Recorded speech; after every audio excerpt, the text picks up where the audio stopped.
숙제를 잘 내오는 학생들 이야기는 제가 할 필요 없겠죠. 선생님이 모를 거라 생각하는데, 물론 숙제를 똑바로 하지 않을 때 어떤 상황일 수 있는지를 한번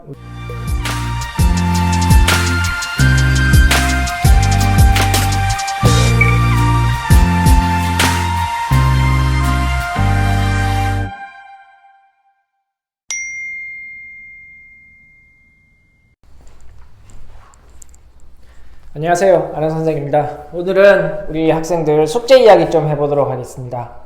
숙제를 잘 내오는 학생들 이야기는 제가 할 필요 없겠죠. 그죠? 숙제 검사를 하다 보면 참 천차만별이죠. 그죠? 풀이 과정이 적혀 있는 학생들, 풀이 과정이 하나도 없고 답만 적혀 있는 경우도 있고, 물어보면 다른데 적었다, 뭐 이런 경우도 있고, 혹은 정말 몇 년 전 이야기지만 웃기는 경우가, 그죠? 글씨체가 다른 경우도 있습니다. 그죠? 자기가 했다는 게 아닌 거죠. 학생들은 어리니까, 그죠? 초등학생이나 뭐 중학생 초반 학생들은 어리니까, 그죠? 선생님이 모를 거라 생각하는데, 물론 학생들 수가 많고 그런 경우에는 선생님이 모를 수도 있지만, 선생님이 꼼꼼하게 보는 경우에는, 그죠? 학생들 필체도 압니다. 저 같은 경우는, 그죠? 누가 풀었는지, 이 친구가 직접 푼 건지 아닌지까지도 알 수가 있는 거죠. 몇 번 저한테 걸린 학생들도 있습니다. 자, 그래서 오늘은 숙제가 잘 되지 않는 경우에 좀 한번 뭐 그냥 숙제 왜 안 해? 뭐 이렇게 이야기 하시기 전에 혹시 한번 우리 아이가 이런 상황은 아닌지 혹시 한번 점검해 봐야 되는 그런 포인트를 한번 생각해 보겠습니다. 전부 다 제가 뭐 저도 나는 것만 말씀드릴 수밖에 없기 때문에 모든 여러분들의 케이스를 제가 커버할 수 없으니까 몰라요. 또 보시고 여러분들 케이스에 대해서 또 다른 케이스가 있으시면 댓글 질문해 주시면 저뿐만 아니라 같이 댓글 보시는 분들도, 우리 시청자분들도 한번 같이 생각해 보시고 또 댓글 한번 달아주시면 저도 답변을 달아드리겠지만 또 다른 경험 가지고 계신 분들께서 답변을 달아주시는 것도 좋은 방법이라고 생각합니다. 자, 그래서 오늘은 일단 제가 영상 찍기 전에 생각난 우리 숙제를 좀 잘 안 하는 경우에 어떤 상황일까 한번 점검해 볼 수 있는 그런 포인트에 대해서 한번 우리 보도록 하죠. 자, 숙제를 똑바로 하지 않을 때 어떤 상황일 수 있는지를 한번 우리 먼저 한번 관찰해 보시라는 겁니다. 파악을. 첫 번째, 제일 중요한 게, 이런 경우는 분명히 있을 수 있어요. 특히 선행학습. 저희 학원에서도 이런 경우가 꽤 있습니다. 그죠? 선행학습을 하다가 실력이 처음에 이제 그 선행학습을 저도 선행학습을 안 시키는 게 아닙니다. 필요하지 않은 학생은 하지 말라는 것이고, 해도 되는 학생, 그죠? 실력이 일단 해볼만 한 학생부터는 본인에게 선택권을 주고 있거든요. 하고 싶으면 해라. 할 수 있다고 생각되는데, 일단 시작은 해볼 수 있다고 생각되니까 원하면 할 수 있다. 근데 시작은 했는데 갈수록 안 되는 경우가 있잖아요. 그 갈수록 안 된다라는 말이 뭐냐면, 그죠?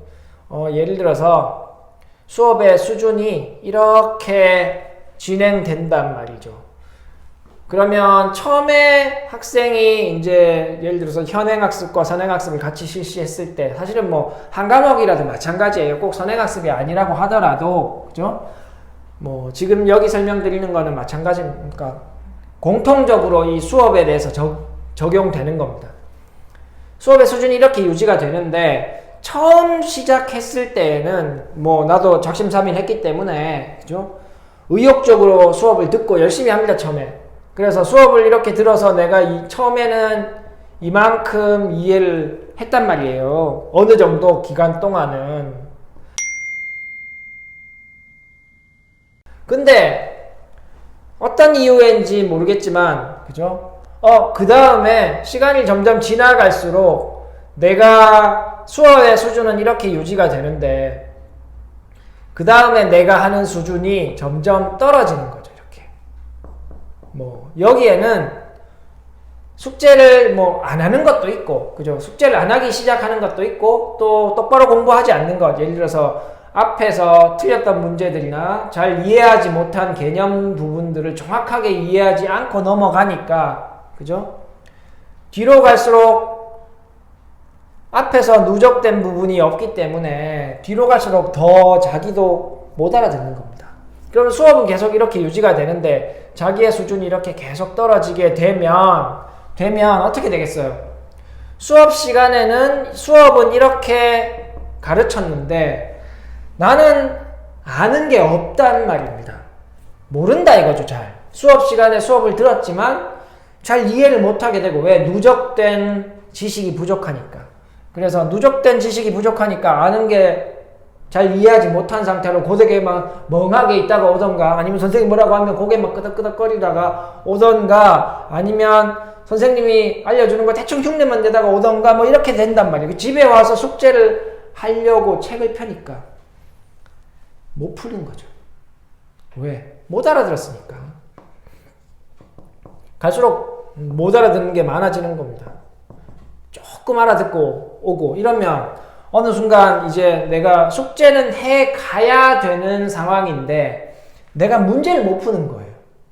숙제는 해 가야지 욕을 안 먹거나 엄마한테 야단을 안 맞거나 선생님한테서 전화가 안 오거나 이런데 못 풀겠는 거야. 그럼 어떻게 되겠어요? 그러면 한 척 합니다. 숙제를 한 척 하게 되는 거죠. 숙제를 한 척이라는 말은 답이 달려있다는 거예요. 답이 달려있다. 답이 달려있다. 답이 있을 수 있는, 답을 다는 방법은 첫 번째, 아무거나. 객관식이면 아무거나 찍게 되고, 주관식이면 아무 답이나 아무거나 쓰게 되죠. 두 번째, 해설지 참조.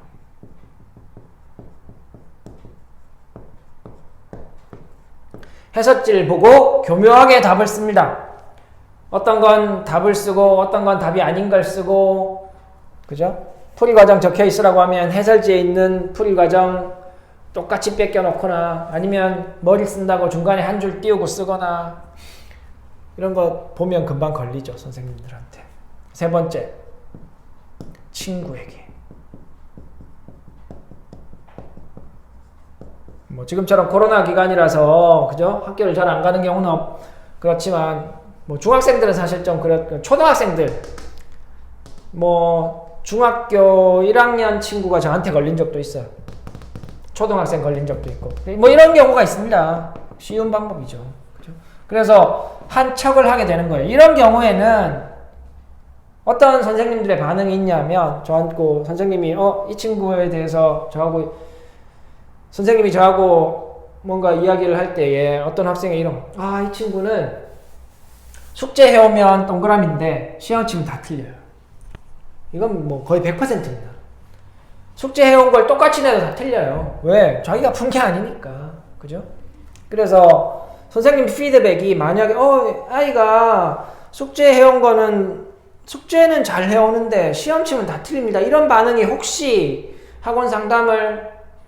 선생님 상담을 하다가 이런 상황이 있다면, 이 수업이 아이에게 어렵건, 이게 어렵다는 말은 자기가 수업을 시작할 땐 괜찮았는데 뒤로 가면서 태만해져서 수업이 어렵게 된 것일 수도 있고, 아니면 처음부터 엄마의 욕심이나 어쨌든 뭐 학원의 욕심, 그죠? 학생을 한 명 더 받겠다. 그래서 높은 자리에 이 사람을 높은 레벨에 넣어주면 등록하겠구나, 뭐 이렇게 해서 높은 레벨에 들어가서 결국 아는 게 없는 상태, 이런 상태가 되면, 그죠?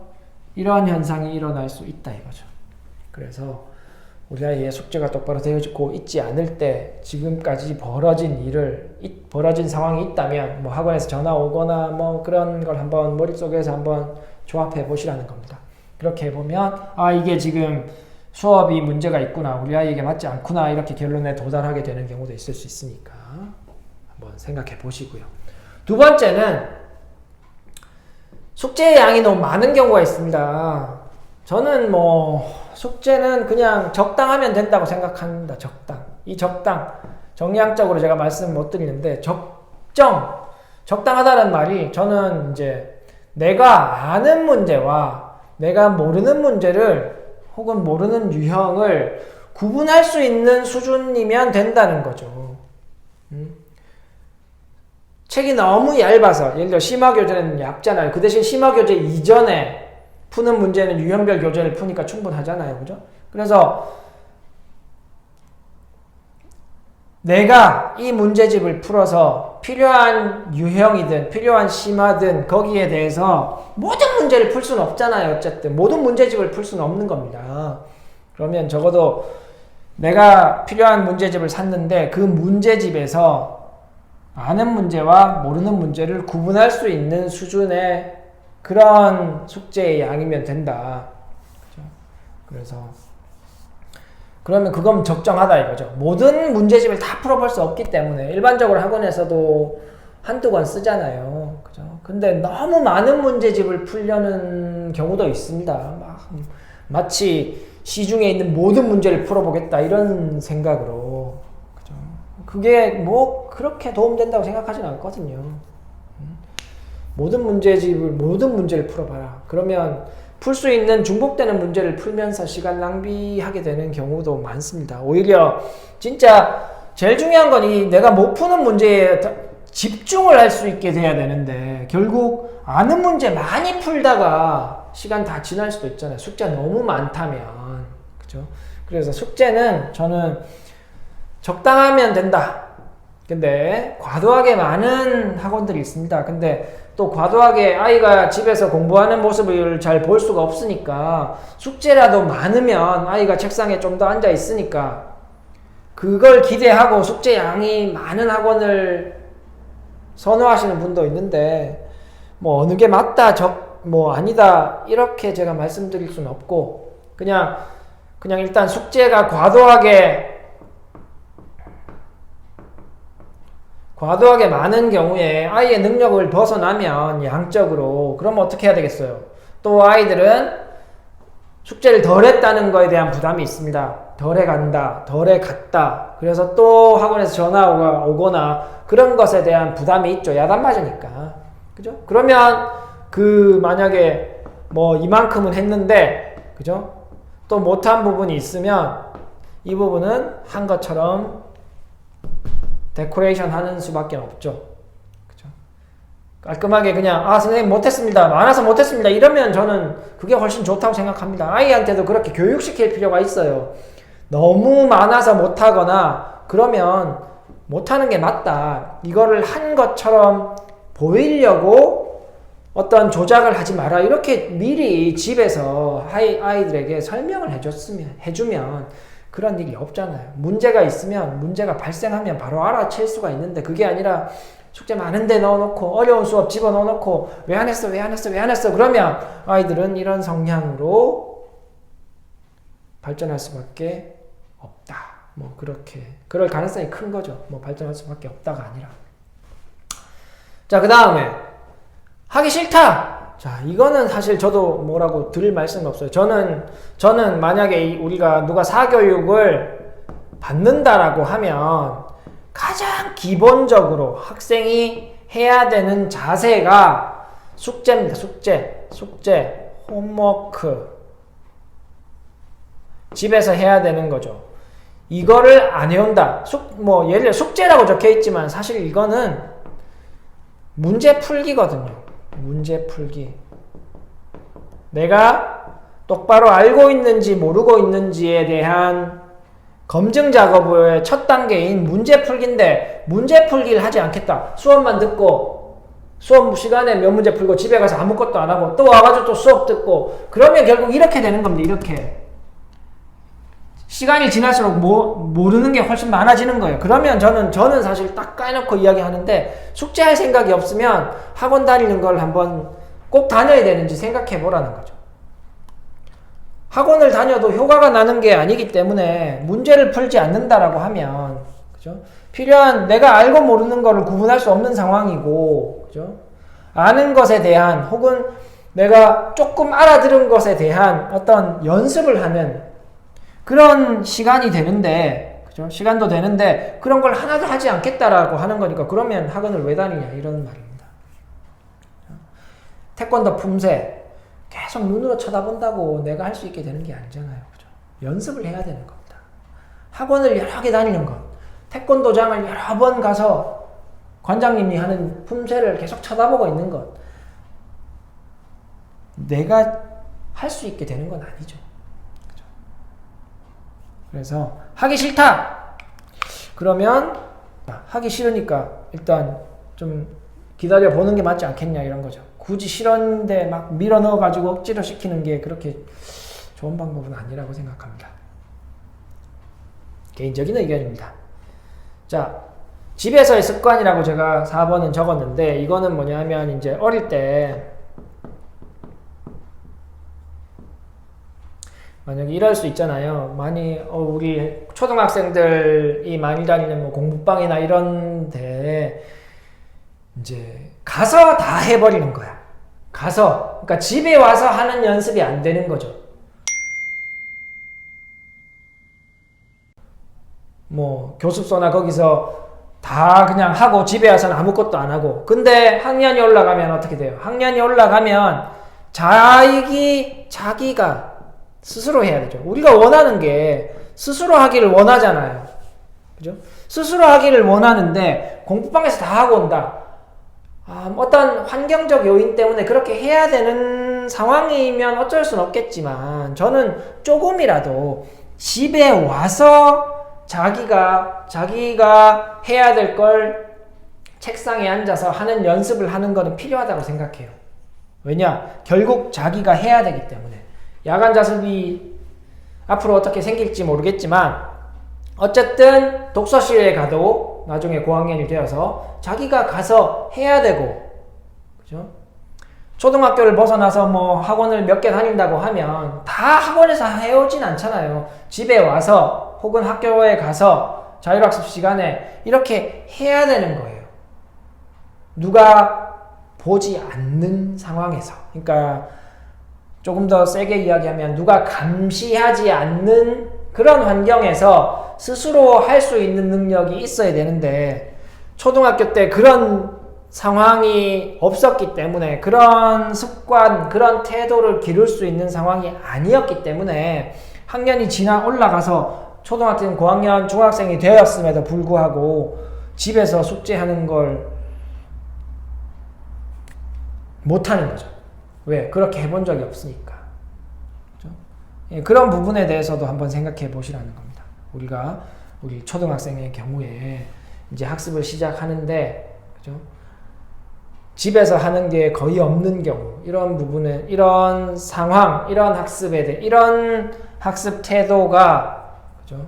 그 상황, 그 시기에서는 필요에 의해서 했을 수는 있지만, 좀 장기적으로 봐서는 아이가 집에서 좀 혼자 앉아서 할 수 있는 그런 태도를 좀 기를 수 있도록 우리 아이의 초등학교, 그죠? 습관 태도는 대부분 초등학교 때 결정이 많이 되니까 그때 좀 기를 수 있는 방법으로 우리 아이의 학습이 좀 유지되고 시작되어야 되는 게 아니냐 이렇게 생각합니다.